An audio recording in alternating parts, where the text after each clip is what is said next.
All new Renault duster को finally मैं चला रहा हूँ। अब इसके बारे में और बहुत सारी इन्फॉर्मेशन पहले शेयर हम कर चुके हैं, लेकिन what matters is how does it drive. क्या ये पुरानी डस्टर की तरह है, क्या ये उससे बेहतर है, इसके बारे में हम बात करेंगे इस वीडियो में। सबसे पहले सब्सक्राइब कर लीजिए गियर फेवो, क्योंकि ऑथेंटिक और जेन्युइन रिव्यूज़ आपको यहीं मिलेंगे।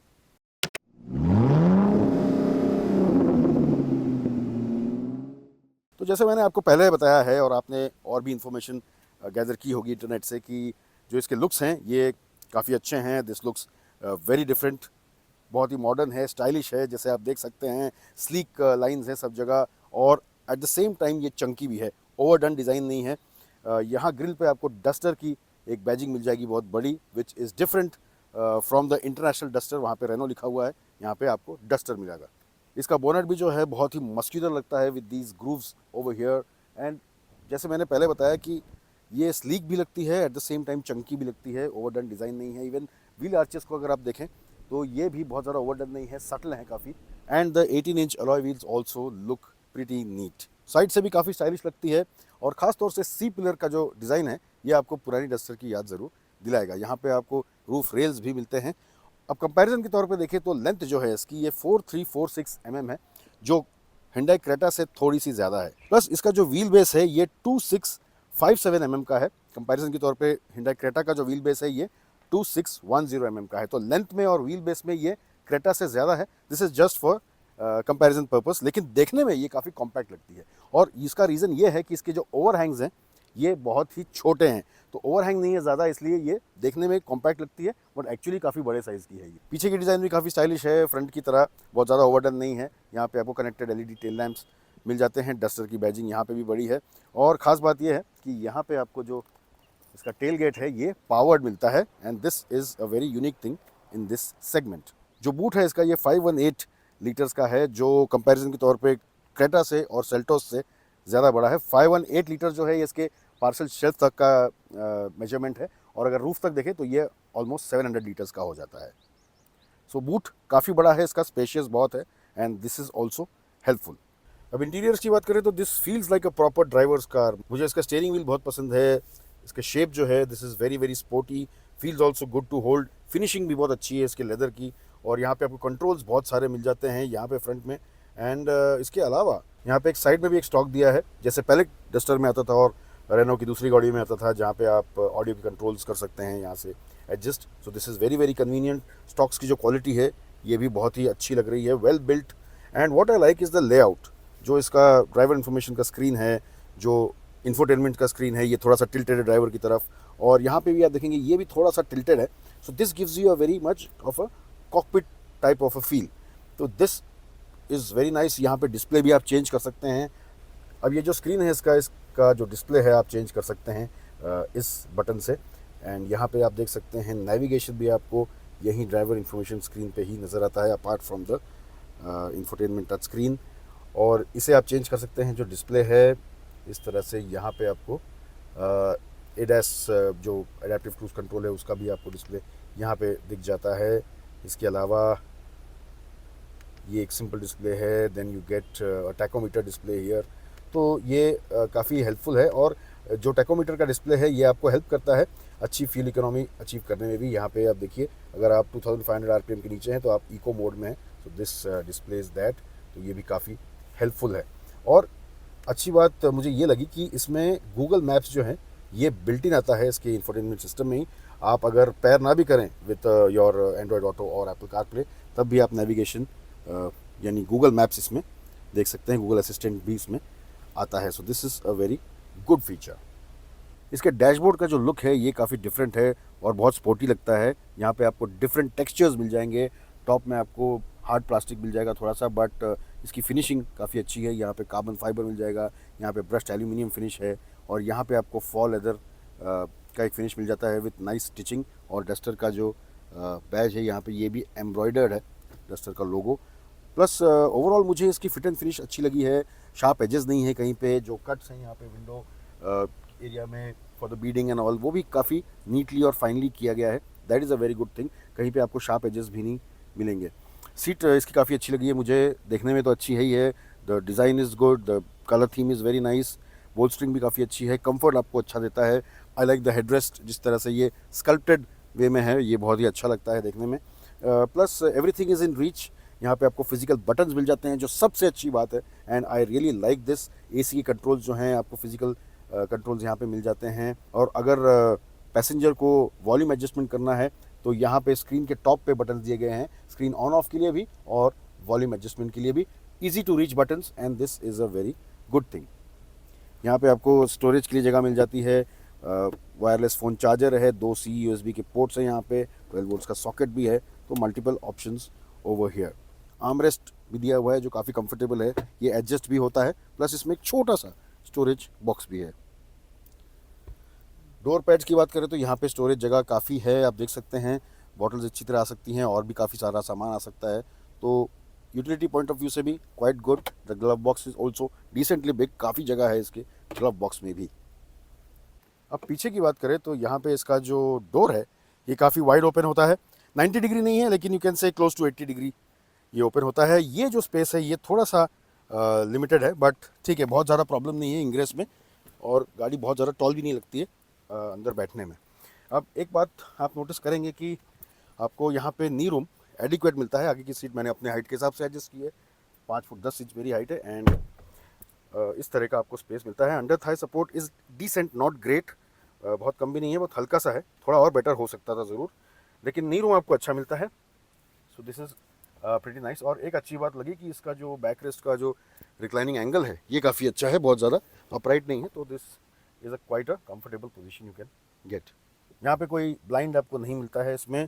जो आर्म रेस्ट है यहाँ पे कप होल्डर्स हैं, काफ़ी शैलो है, और एक कैविटी मिलती है फ़ोन वगैरह रखने के लिए। इसके अलावा यहाँ पे आपको रेयर इसी वेंट्स मिलते हैं बेसिक से, और यहाँ पे 2 सी USB का चार्जिंग पोर्ट आपको मिल जाता है। यहाँ पे थर्ड पैसेंजर को बैठने में थोड़ी दिक्कत हो सकती है क्योंकि जो फ्लोर बोर्ड है ये रेज्ड है, टनल इसका काफ़ी ऊंचा है, तो इसलिए थोड़ी सी दिक्कत ज़रूर हो सकती है, but as a 4 seater this is very nice. अब जैसे मैंने कहा कि इसका बूट जो है ये काफ़ी बड़ा है, 518 लीटर्स इसका बूट स्पेस है, लेकिन बड़े बूट की वजह से थोड़ा सा मुझे लगता है कि जो रियर सीट स्पेस है ये थोड़ा सा हल्का सा कॉम्प्रोमाइज़ हुआ है। This could have been better, अगर बूट को थोड़ा और छोटा कर दिया जाता तो यहाँ पे आपको स्पेस ज़्यादा मिल जाता है। इसमें पैनोरामिक सनरूफ भी आता है जो काफ़ी बड़े साइज़ का है और पीछे तक एक्सटेंड होता है, that is a good thing about it. Duster में 2 इंजन ऑप्शंस अभी फ़िलहाल आते हैं, एक 1 लीटर टर्बो पेट्रोल है और एक 1.3 लीटर टर्बो पेट्रोल है, और एक और इंजन इसमें आने वाला है जो 1.8 लीटर का है विद अ स्ट्रॉन्ग हाइब्रिड, वो लगभग 6 महीने के बाद आएगा, बट अभी फ़िलहाल ये दोनों इंजन्स अवेलेबल है और मैं चला रहा हूँ 1.3 लीटर मैनुअल। और इस इंजन में आपको जो पावर मिलता है ये 163 PS का मिलता है और 280 Nm का टॉर्क मिलता है। अपने कैटेगरी में ये सबसे ज़्यादा पावरफुल इंजन है, and this is the highlight and USP of the duster. अब ड्राइव परफॉर्मेंस के बारे में मैं आपको एक चीज़ बोलना चाहता हूँ कि if you love to drive then you should definitely go for the Duster, because ये एक प्योर ड्राइवर्स डिलाइट है, ड्राइवर्स कार है, और ना सिर्फ इसके लुक और फील की वजह से but the way it drives ये भी इसका एक बहुत ही हाईलाइट फैक्टर है। जो स्टीयरिंग रिस्पॉन्स है इसका, अभी मैं इसे घाट सेक्शन में चला रहा हूँ ऑन ट्विस्टीज़, जो स्टीयरिंग रिस्पॉन्स मुझे मिल रहा है, फीडबैक जो है, दिस इज़ सुपर्ब। हैंडलिंग इसकी बहुत ही अच्छी है, it handles like a dream. जो बॉडी रोल है इसका बहुत वेल कंट्रोल्ड है, इसमें आपको बॉडी रोल नहीं मिलता है, फर्म प्लांटेड रहती है at high speeds also, and in tight cornering also इसका जो एक अलग लेवल का कॉन्फिडेंस आपको इसमें मिलता है। So this is great, and also the brakes, इसके ब्रेक्स भी बहुत इंप्रेसिव है, और इसके मैनुअल वर्जन को भी चलाने में बहुत मज़ा आता है। इसमें 6 स्पीड का मैनुअल ट्रांसमिशन आता है, क्लच एक्शन भी इसका काफ़ी लाइट है, ज़्यादा एफर्ट लगाने की ज़रूरत नहीं पड़ती है, and the gear shifts are also pretty smooth. Gearing ratios भी इसके बहुत ही वेल सॉर्ट आउट हैं, एंड आपको ज़्यादा गियर शिफ्ट करने की ज़रूरत नहीं पड़ती है। थर्ड गियर जो है इसका ये बहुत सॉर्टेड गियर है, और मैं इसे इंक्लाइंस पे भी चलाया है, स्लोप से भी चलाया है। आप इसे सिर्फ थर्ड गियर में भी रख के आराम से 40-50 के स्पीड पे आप चला सकते हैं, बहुत ज़्यादा अंडर स्ट्रेस नहीं लगता है ये इंजन, तो this is a good thing. Engine की अगर मैं बात करूं तो जो इंजन है इसका ये बहुत ही स्मूथ इंजन है, वेरी रिफाइंड, बटर स्मूथ, इसमें कोई भी प्रॉब्लम नहीं लगी मुझे, एंड इवन हाई रेव जब आप करें तो ये काफ़ी साइलेंट है। एक हल्की सी ऑफकोर्स आवाज़ आएगी आपको, लेकिन वो बहुत स्पोर्टी नोट आपको सुनाई देगा, which is not disturbing at all. So refinement में this is right up there and this is also very good thing about the new Renault Duster. तो अगर आप डस्टर को चलाएंगे तो इसके ड्राइविंग डायनामिक्स से डेफिनेटली आप इंप्रेस होंगे और ये एक बहुत स्ट्रॉन्ग रीज़न है इस एसयूवी को खरीदने का। And you definitely get a very very European feel in this SUV. Duster चलाने में एक प्रॉपर आपको एक रगेड फील मिलेगा, एक वो जो यूरोपियन व्हीकल्स की जो एक टाइट फील होती है इसको चलाने में, वो आपको इसमें डेफिनेटली मिलेगी। अब यूरोपियंस की बात आई है तो ये बता दूं कि यूरोपियन डस्टर से इंडियन डस्टर जो है ये बहुत डिफरेंट है।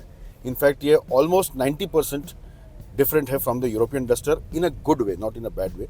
और गुड वे ये है कि इंडियन कंडीशंस के हिसाब से इसे बहुत अडेप्ट किया है। सस्पेंशन सेटअप इज़ डिफरेंट, इसका जो ग्राउंड क्लियरेंस है ये ज़्यादा है, 212 mm का इसमें ग्राउंड क्लियरेंस है, which is excellent, I think one of the best. And ये आप देख भी सकते हैं, जब आप गाड़ी को आप देखें तो आपको समझ में आएगा कि इसका ग्राउंड क्लियरेंस कितना अच्छा है। सो ये बहुत सारे प्रॉब्लम सॉल्व कर देता है इंडियन ड्राइविंग कंडीशंस के। दूसरी बात ये है कि of course suspension is well tuned, थोड़ी हल्की स्टिफनेस आपको लगेगी चलाते हुए, लेकिन आपको ये बॉदर नहीं करेगी। और उसका फ़ायदा ये भी है स्टिफनेस का कि बॉडी रोल इसमें बहुत कम है, गाड़ी बहुत ज़्यादा झूलती नहीं है यहाँ वहाँ। सो this is something very nice. So very well balance suspension. एक और बात यह है कि इसमें आपको ऑटोमेटिक टेल गेट मिलता है, जो इस सेगमेंट के लिए एक नई चीज़ है, तो वो एक बहुत अच्छी बात है इसमें, जो यूरोपियन डस्टर में आपको नहीं मिलता है। प्लस इंडियन डस्टर में जो स्क्रीन है, जो इसका इंफोटेनमेंट स्क्रीन है, वो अलग है from the European duster. Looks में भी काफ़ी फ़र्क है। फ्रंट में आपको डस्टर की बैजिंग मिल जाती है ग्रिल पे, और पीछे जो कनेक्टेड टेल लैम्प्स है वो हैं। The bumpers are little different. In fact almost जैसे मैंने कहा 90% ये गाड़ी बहुत ही डिफरेंट है। फीचर्स भी इसमें ज़्यादा आते हैं, तो ये एक ख़ास बात है। तो व्हाट दिस शोज़ इज़ कि रेनो ने बहुत फोकस किया है डस्टर को स्पेशली इंडियन कंडीशंस के लिए बनाने के लिए। और ये और एक बात बताता है कि रेनो का फोकस जो है ये इंडिया पे स्ट्रॉन्ग है। जो ऑफकोर्स रूमर्स बहुत सारे थे कि रेनो यहाँ पे टिकेगी नहीं टिकेगी, बिकॉज काफ़ी साल से कोई एक्शन नहीं हो रहा था। तो डस्टर को लाके और स्पेसिफिकली इंडियन कंडीशंस के हिसाब से इसे बना के ये प्रूव किया है कि they are actually very serious about the Indian market. Duster की जो प्राइस है ये 10.49 लाख से शुरू होती है एक showroom for the 1 litre, and going above ये जो टॉप एंड वर्जन है इसका ये 18.49 लाख तक जाता है, जो 1.3 लीटर DCT है with all the bells and whistle. यानी कि आपको 20 लाख के अंदर फुल्ली लोडेड डस्टर मिल जाएगी on road with all the bells and whistles including ADAS, panoramic sunroof and everything. तो अगर हम टोटलिटी में देखें तो ये एक अच्छा पैकेज ज़रूर है। ठीक है, इसे कंपटीशन से कुछ चीज़ें कम ज़्यादा हो सकती हैं। फॉर एग्जांपल जैसे मैंने आपको बताया कि रियर सीट स्पेस जो है this is just okay, not great, not the best in the segment. लेकिन अगर हम ड्राइविंग की बात करें, जो ड्राइविंग डायनेमिक्स हैं या जो प्लेजर है इसका ड्राइविंग का, ये बहुत ही हाई है, इट्स राइट अप देयर, और definitely you will enjoy this. अब इसका जो ऑटोमेटिक है ये एक 6 स्पीड DCT यानी डुअल क्लच ट्रांसमिशन है, और इस वक्त मैं ये चला रहा हूँ। And this also drives very fine. In fact जो गियर शिफ्ट्स हैं वो बहुत ही स्मूथ हैं, आपको लैग तो बिल्कुल भी नहीं है, और आपको पता भी नहीं चलेगा इसके गियर शिफ्ट्स इतने स्मूथली होते हैं।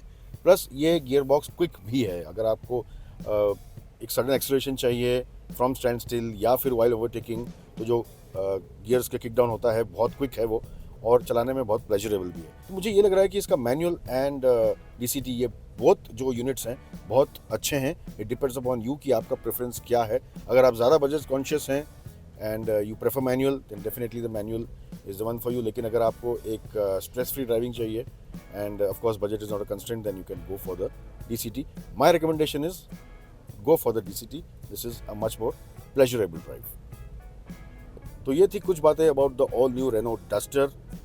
मुझे काफ़ी इंप्रेसिव लगी है चलाने में, एंड ओवरऑल भी काफ़ी इंप्रेसिव लगी है in terms of its looks, fit and finish, features and usefulness जो है इसकी, जो यूटिलिटी भी है इसकी, ये भी काफ़ी अच्छी है। Overall very impressive. अगर आपको एक पर्सनल SUV चाहिए जो बहुत ज़्यादा बड़ी भी नहीं है, ड्राइविंग प्लेजर इसका अच्छा है, परफॉर्मेंस अच्छा है and looks good, definitely you should go for the Renault Duster. आपको नई डस्टर कैसी लग रही है कमेंट करके ज़रूर बताएं। इस वीडियो को लाइक कीजिए, शेयर कीजिए, गियर फ्री को सब्सक्राइब करना ना भूलें। जब भी गाड़ी चलाएं सेफली चलाएं, सीट बेल्ट्स ज़रूर पहनिए।